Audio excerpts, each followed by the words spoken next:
Un de mes souvenirs du Nigeria, un de ceux que je chéris particulièrement, c'est le souvenir de mes nuits à la maternité de l'hôpital universitaire à Enugu. J'ai accouché tous mes enfants là-bas, 5, et pour 4 sur 5, je suis partie.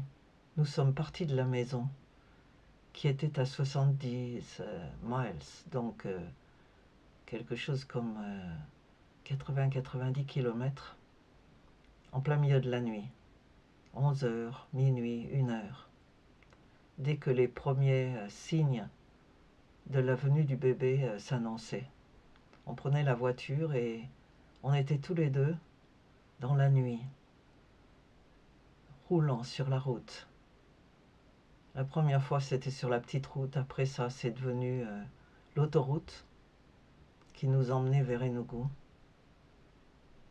Quelquefois, le voyage a été plus agité que d'autres fois, en particulier pour notre seconde fille, où on a eu une crevaison au milieu du chemin.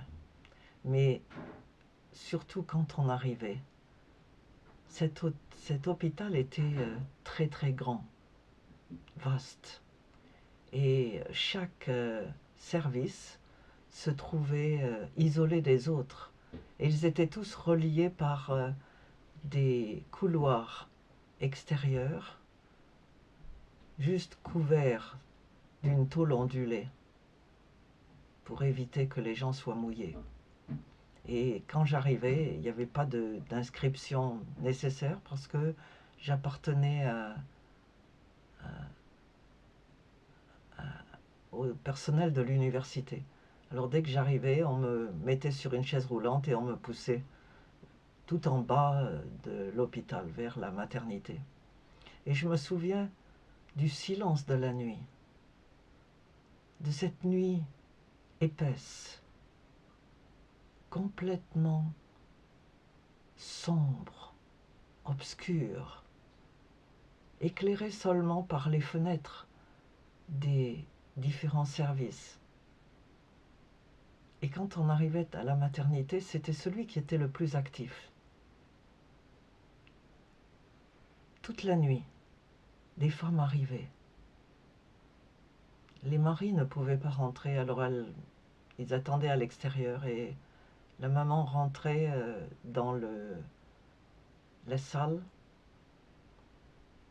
et puis des bébés naissaient tout au long de la nuit. Quelquefois, généralement, on restait toute la nuit et le bébé naissait sur le matin. Mon premier enfant est né l'après-midi, ça a duré plus longtemps. Et puis les autres sont nés le matin ou un peu plus tard le matin. Mais c'était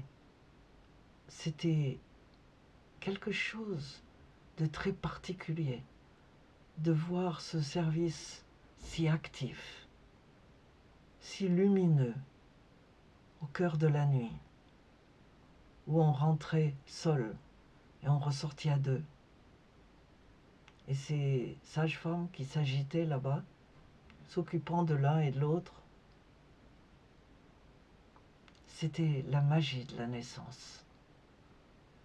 Quelque chose d'infiniment sain, respectable, impressionnant. Je ne trouve pas de mots pour dire l'impression que ça laissait sur moi. Ce cœur battant au cœur de la nuit. Et c'est ce que je vous souhaite. De vivre la naissance. Pas forcément la naissance d'un enfant, mais la naissance de nouveaux rêves, de nouvelles réalités, de quelque chose de nouveau dans votre vie cette année.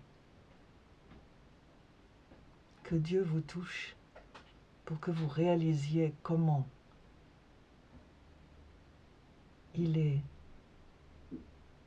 au-delà des mots, au-delà des émotions, une infinie majesté et une infinie tendresse. Que vous ayez cette expérience, qu'il vous donne de vivre cette expérience cette année, quel que soit le domaine où vous la vivrez.